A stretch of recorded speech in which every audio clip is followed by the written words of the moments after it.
voilà revue des titres bi dañ koy door rek li nga xam ne mooy ëttu yéenekaay yi li ci gën a fës ci Le Soleil indi si xëtam bu njëkk li nga xam ne mooy rapport d'exécution budgétaire du quatrième trimestre 2024 et du premier trimestre 2025 ce que disent les chiffres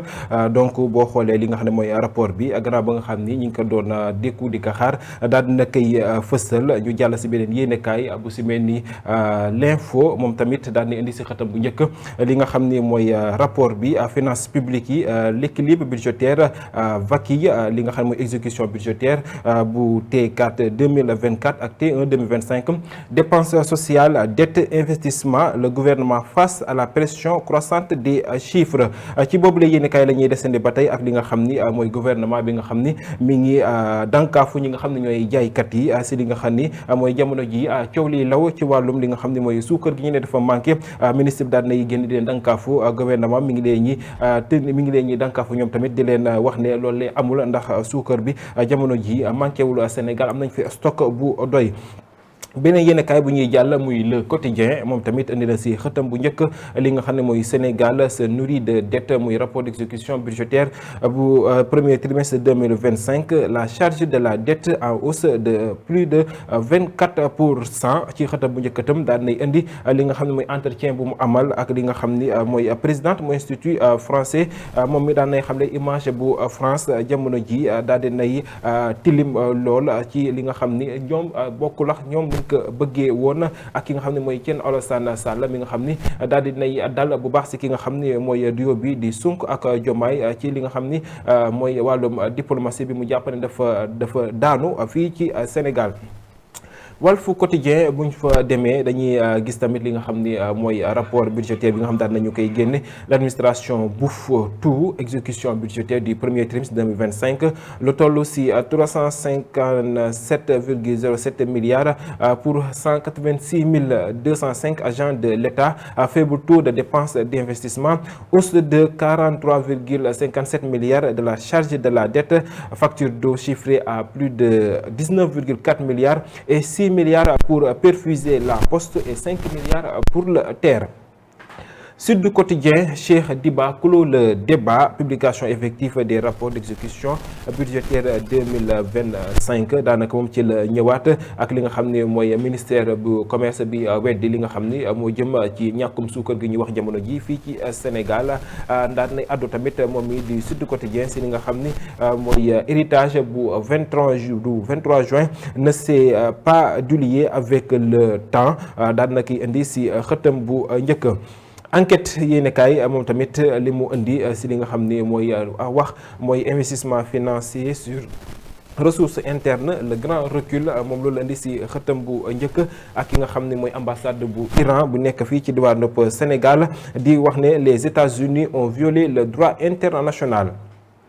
yor yéenekaay bi daan na indi li nga xam ne mooy coopération sino-sénégalaise le Sénégal mise sur la tech d'Alibaba pour la digitalisation des JOJ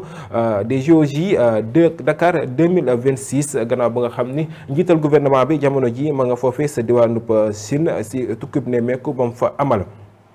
Point Actu moom daal di indiwaat tamit li nga xam ni mooy rapport budgétaire bi Cheikh Diba qui rend sa copie les charges financières de la dette au cours du quatrième trimestre 2024 se sont élevées à plus de 822,32 milliards représentant environ 99,77% des prévisions li nga xam ne mooy les dépenses de personnel qui ont évolué de 106,37 milliards en cause c'est entre autres les salaires des ministres de Macky Sall membres du gouvernement et le règlement des indemnités de fin de contrat des membres de leur cabinet.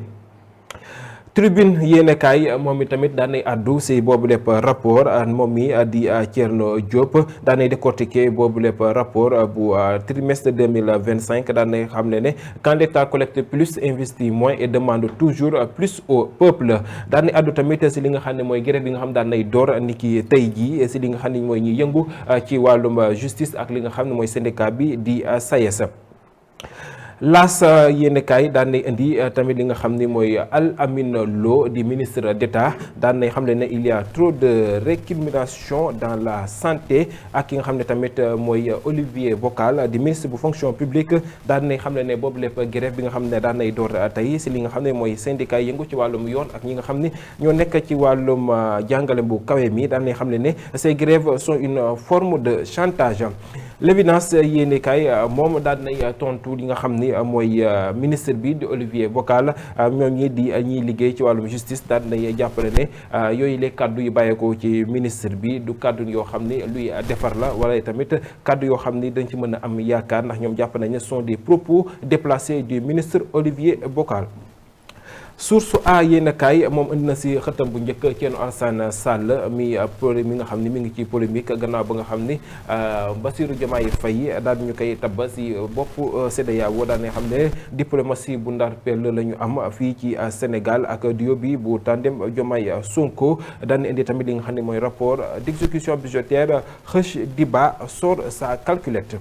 Libération la ñuy addu ak la BICIS qui est visée par des pirates, migration vers la nouvelle application MySuni ak li nga xam daan indi si xëtam bu njëkk benn xale bu am ñeenti weer yoo xam ni daan nañu koy sànni ci benn teen daan nañu koy sànni ci benn teen foofee sa nga ba nekk ca diwaanu bët gànnaar bu Sénégal.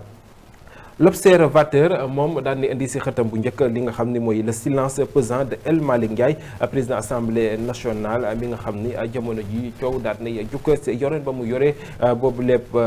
makkaano bu réew mi di assemblée pencum ndaw réew ma gannaaw ba nga xam ni kenn ko pare sa ñoom di Guy Marius Sagna daal di koy joxoñ baraamu tuuma si anam bi nga xam ni ña ngi koy doxalee foofee sa assemblée nationale. L'Obs ba tey la ñuy desandi ak ki nga xam ni mooy Youssou Ndour mi nga xam ni victime d'une cyber arnaque, son image détournée en appât, l'artiste planétaire s'est retrouvé malgré lui au centre d'une vaste